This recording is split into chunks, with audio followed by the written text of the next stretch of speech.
Le 1165 rectifié terre, Madame Aeschlimann, identique.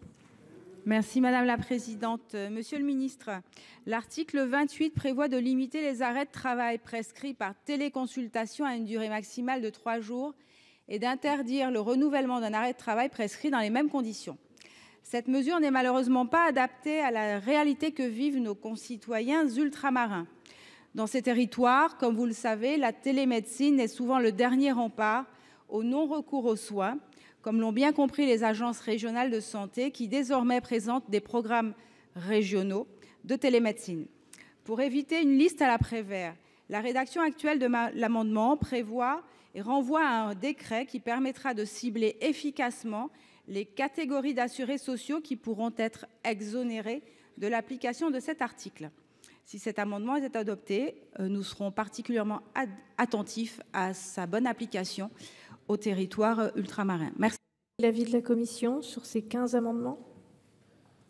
Alors, Madame la Présidente, je fais une intervention au global pour les 15 amendements. Vous suivez bien. Il a semblé à la commission que la limitation à 3 jours des arrêts de travail téléprescrits permettait de prémunir la sécurité sociale contre certaines dérives dépensières observées et documentées. En prévoyant des exceptions à cette règle, la solution retenue paraît équilibrée.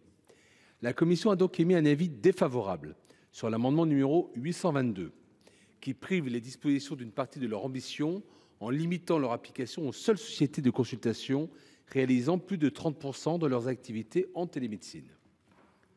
La solution retenue apparaît toutefois encore perfectible. En plus des 2 amendements adoptés par la commission que je viens de vous présenter, je vous invite à adopter, puisque j'ai mis un avis favorable, sur les amendements identiques 410, 46, 359, 361, 823, 984, 1165 et 1259. La commission partage l'idée de nombre d'entre vous, selon laquelle il serait inéquitable d'appliquer la limitation à 3 jours des arrêts de travail téléprescrits à certaines catégories d'assurés, par exemple ceux souffrant d'un cancer. Toutefois, la commission estime qu'il revient au décret, plutôt qu'à la loi, de fixer la liste des situations et catégories d'assurés qui ne seront pas concernés par la limitation à 3 jours des arrêts de travail téléprescrits. Cela permettra à la fois d'éviter les listes à la Prévert dans la loi et de s'assurer qu'aucune catégorie d'assurés ne soit oubliée dans la précipitation de l'examen de ce PLFSS. Au profit de la rédaction retenue par ces amendements, la commission a donc émis un avis défavorable sur les amendements 824 et 825, prévoyant la non-applicabilité de la limitation à 3 jours des arrêts de travail téléprescrits, respectivement en cas de handicap et pour les assurés résidant en zone sous-dense. Je le redis, nous partageons l'idée derrière ces amendements. Nous pensons simplement qu'il serait préférable de renvoyer au pouvoir réglementaire la définition de ces modalités précises. Quant aux amendements 77 et 1281, ils semblent davantage relever de la déontologie des médecins que de la loi.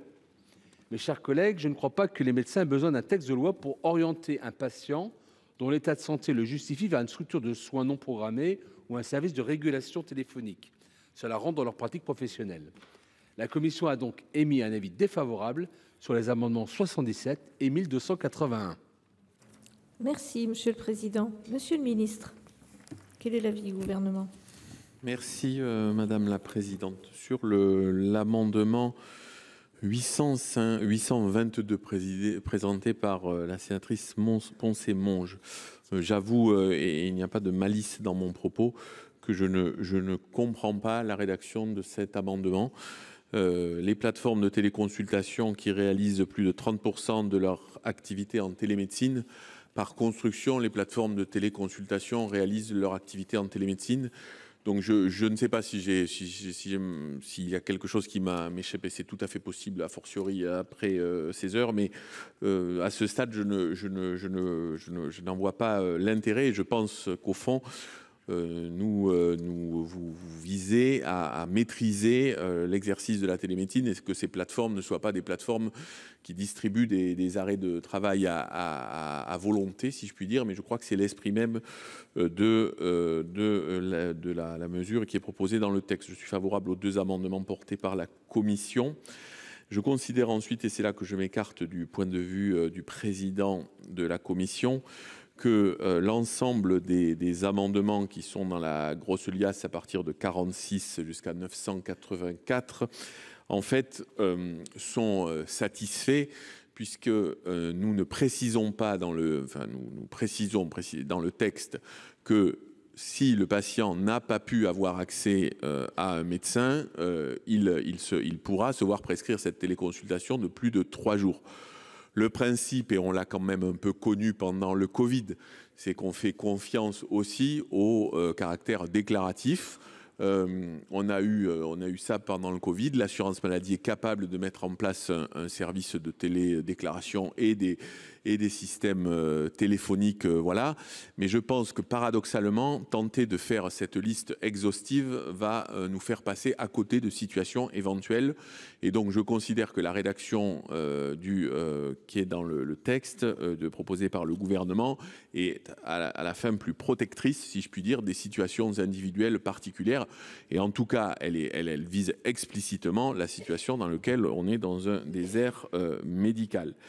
Je partage avec le président Houllier je partage à la fois la préoccupation sur le fait que le médecin qui va avoir en téléconsultation quelqu'un essaie de le renvoyer dans le parcours de soins. Ça ne fait strictement aucun doute.